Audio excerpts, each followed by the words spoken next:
Good morning, students.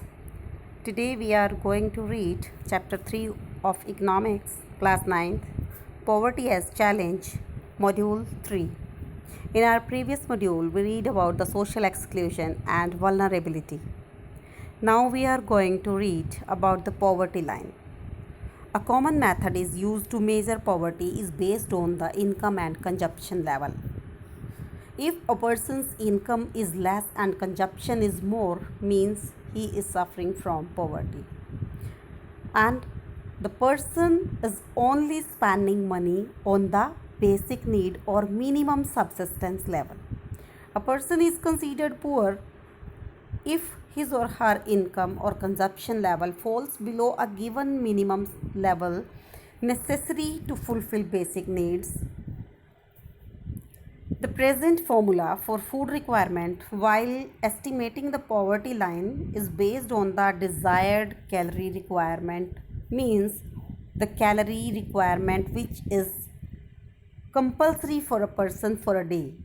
The accepted average calorie requirement in India 2400 calories per person per day in rural areas, means a person is required 2400 calorie who is living in a rural area and 2100 calories per person per day in urban areas. Now why it is different?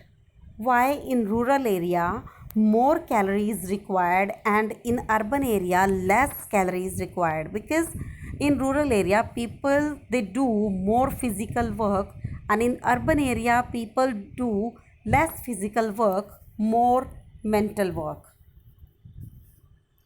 Since people living in rural areas engage themselves in more physical work, calorie requirement in rural areas are considered to be higher than urban areas.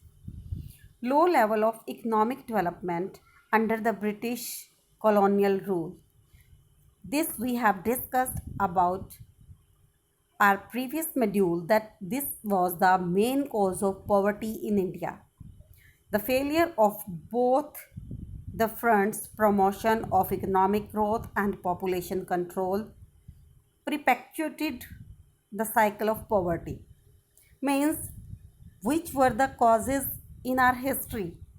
They are really responsible for the poverty, but now at this time, somewhere we are unable to decrease the poverty in a good way.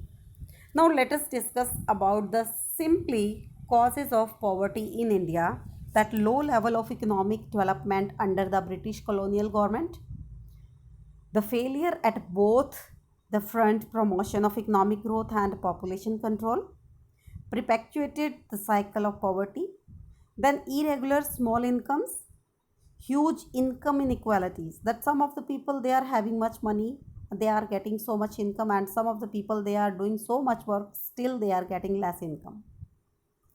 Many work, socio-culture and economic factors also responsible for the poverty in India. Irregular small incomes we have discussed, huge income inequalities, socio-economic factors, economic factors, these are the causes of poverty. Now, some are the anti-poverty measures by the Indian government. How Indian government trying to decrease the poverty? There are two ways. The current anti-poverty strategy of the country, of the government, is based broadly on two planks. Which are these two planks? First, promotion of economic growth. Means economic growth is required in our country where poverty is more. Second, targeted anti-poverty programs. That government should made some of the programs by which poverty can be decreased. Thank you.